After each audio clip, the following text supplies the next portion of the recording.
May 19th, 2 Samuel 19. And Joab was told, "Behold, the king is weeping and mourning for Absalom." So the victory that day was turned into mourning for all the people. For the people heard it said that day, "The king is grieved for his son." And the people stole back into the city that day, as people who are ashamed steal away when they flee in battle. But the king covered his face, and the king cried out with a loud voice, "Oh, my son Absalom!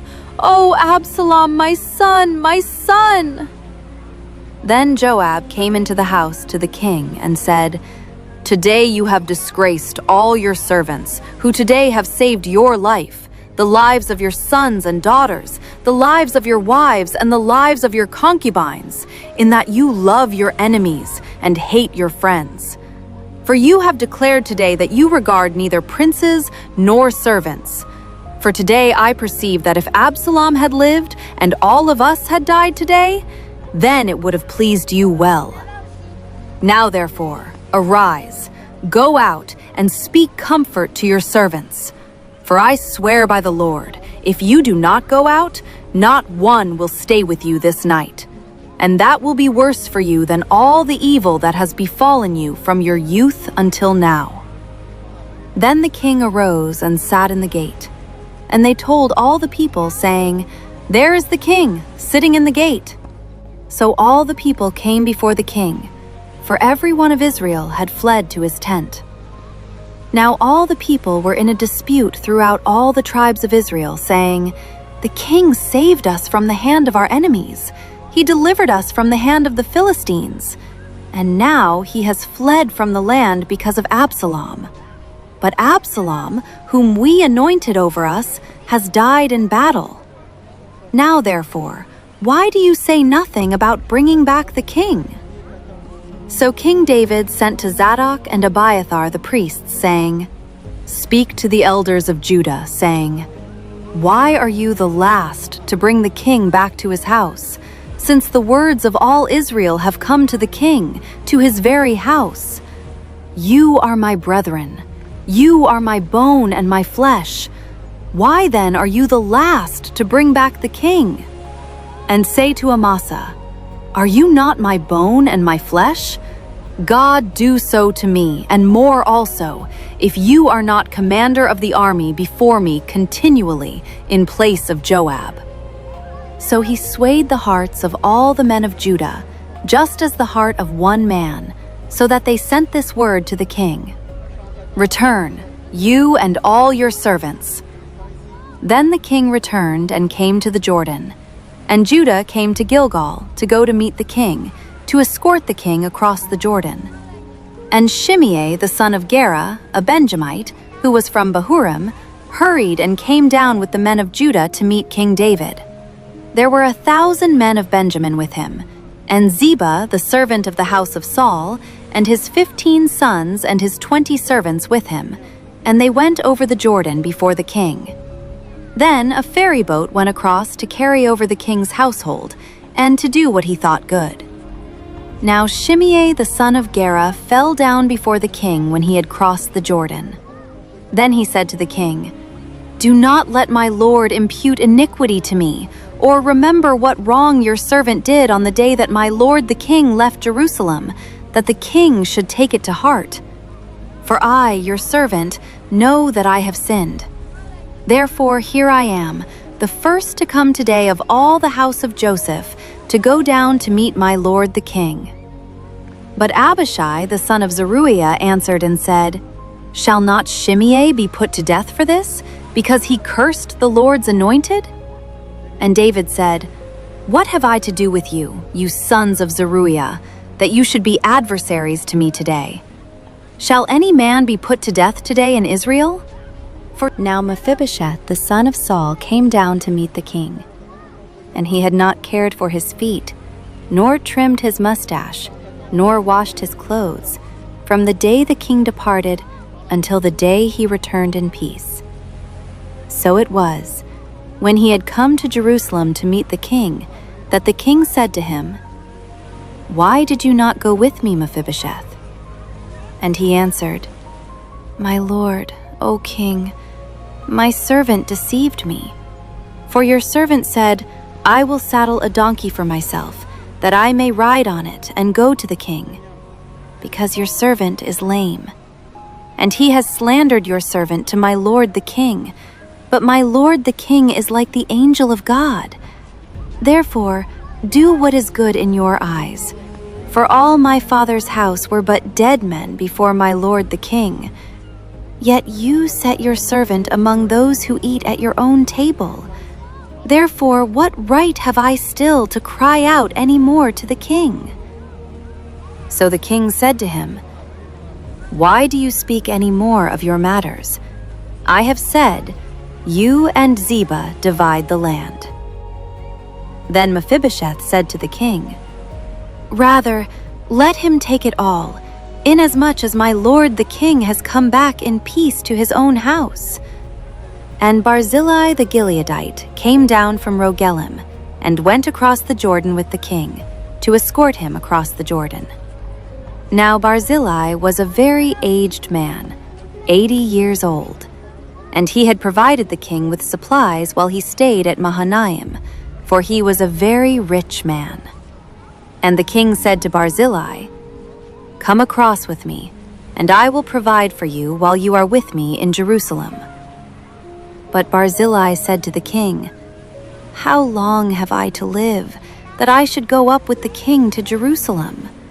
I am today 80 years old. Can I discern between the good and bad? Can your servant taste what I eat or what I drink?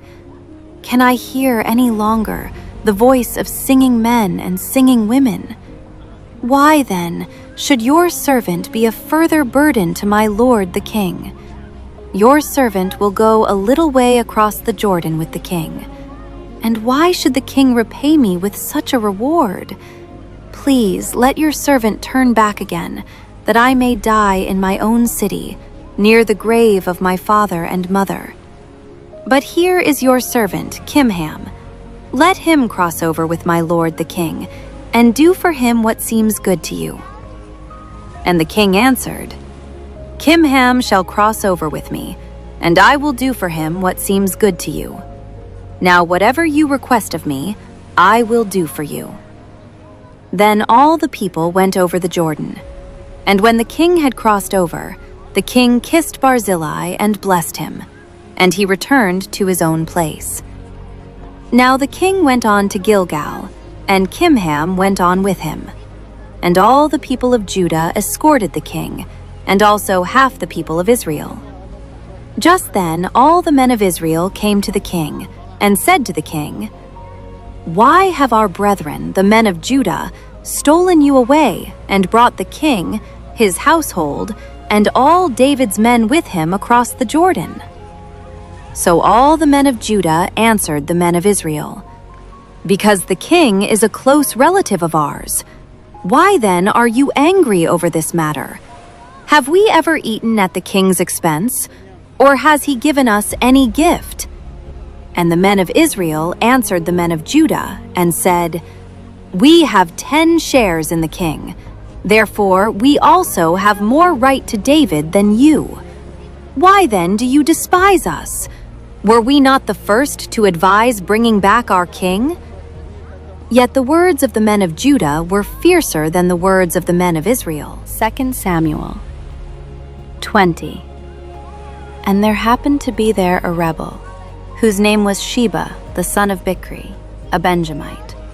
And he blew a trumpet and said, "We have no share in David, nor do we have inheritance in the son of Jesse. Every man to his tents, O Israel." So every man of Israel deserted David and followed Sheba, the son of Bichri. But the men of Judah, from the Jordan as far as Jerusalem, remained loyal to their king. Now David came to his house at Jerusalem, and the king took the 10 women, his concubines, whom he had left to keep the house, and put them in seclusion and supported them, but did not go into them. So they were shut up to the day of their death, living in widowhood. And the king said to Amasa, "Assemble the men of Judah for me within 3 days, and be present here yourself." So Amasa went to assemble the men of Judah. But he delayed longer than the set time which David had appointed him. And David said to Abishai, "Now Sheba the son of Bichri will do us more harm than Absalom. Take your lord's servants and pursue him, lest he find for himself fortified cities and escape us." So Joab's men, with the Kerethites, the Pelethites, and all the mighty men, went out after him. And they went out of Jerusalem to pursue Sheba the son of Bichri. When they were at the large stone which is in Gibeon, Amasa came before them. Now Joab was dressed in battle armor. On it was a belt with a sword fastened in its sheath at his hips. And as he was going forward, it fell out. Then Joab said to Amasa, "Are you in health, my brother?" And Joab took Amasa by the beard with his right hand to kiss him. But Amasa did not notice the sword that was in Joab's hand, and he struck him with it in the stomach, and his entrails poured out on the ground, and he did not strike him again. Thus he died. Then Joab and Abishai his brother pursued Sheba the son of Bichri. Meanwhile, one of Joab's men stood near Amasa and said, "Whoever favors Joab, and whoever is for David, follow Joab." But Amasa wallowed in his blood in the middle of the highway. And when the man saw that all the people stood still, he moved Amasa from the highway to the field and threw a garment over him, when he saw that everyone who came upon him halted. When he was removed from the highway, all the people went on after Joab to pursue Sheba the son of Bichri. And he went through all the tribes of Israel, to Abel and Beth-maachah and all the Berites. So they were gathered together, and also went after Sheba. Then they came and besieged him in Abel of Beth-maachah, and they cast up a siege mound against the city, and it stood by the rampart. And all the people who were with Joab battered the wall to throw it down. Then a wise woman cried out from the city, "Here, here! Please say to Joab, 'Come nearby, that I may speak with you.'" When he had come near to her, the woman said, "Are you Joab?" He answered, "I am." Then she said to him, "Hear the words of your maidservant." And he answered, "I am listening." So she spoke, saying, "They used to talk in former times, saying, 'They shall surely seek guidance at Abel,' and so they would end disputes. I am among the peaceable and faithful in Israel. You seek to destroy a city and a mother in Israel. Why would you swallow up the inheritance of the Lord?" And Joab answered and said, far be it from me, that I should swallow up or destroy. That is not so. But a man from the mountains of Ephraim, Sheba the son of Bichri by name, has raised his hand against the king, against David. Deliver him only, and I will depart from the city." So the woman said to Joab, "Watch, his head will be thrown to you over the wall." Then the woman in her wisdom went to all the people, and they cut off the head of Sheba the son of Bichri, and threw it out to Joab. Then he blew a trumpet, and they withdrew from the city, every man to his tent.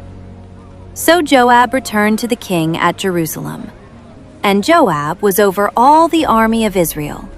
Benaiah the son of Jehoiada was over the Kerethites and the Pelethites. Adoram was in charge of revenue. Jehoshaphat the son of Ahilud was recorder. Sheva was scribe. Zadok and Abiathar were the priests, and Ira the Jerite was a chief minister under David. 2 Samuel 21. Now there was a famine in the days of David for 3 years, year after year. And David inquired of the Lord. And the Lord answered, "It is because of Saul and his bloodthirsty house, because he killed the Gibeonites."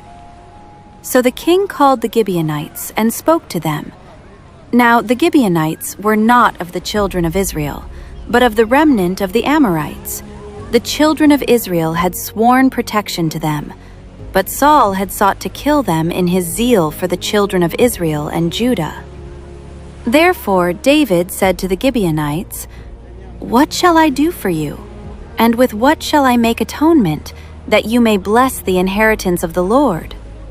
And the Gibeonites said to him, "We will have no silver or gold from Saul or from his house, nor shall you kill any man in Israel for us." So he said, "Whatever you say, I will do for you." Then they answered the king, "As for the man who consumed us and plotted against us, that we should be destroyed from remaining in any of the territories of Israel, let 7 men of his descendants be delivered to us, and we will hang them before the Lord in Gibeah of Saul, whom the Lord chose." And the king said, "I will give them." But the king spared Mephibosheth, the son of Jonathan, the son of Saul, because of the Lord's oath that was between them, between David and Jonathan, the son of Saul.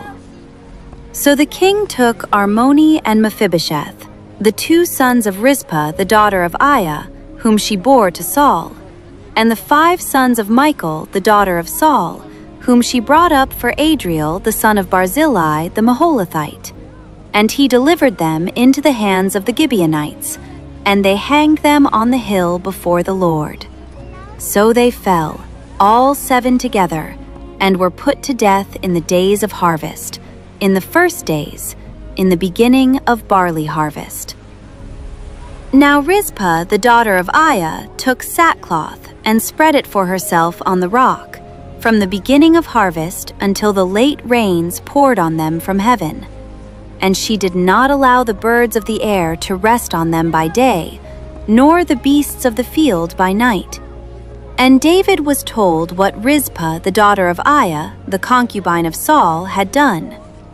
Then David went and took the bones of Saul and the bones of Jonathan his son from the men of Jabesh Gilead, who had stolen them from the street of Bethshan, where the Philistines had hung them up, after the Philistines had struck down Saul in Gilboa.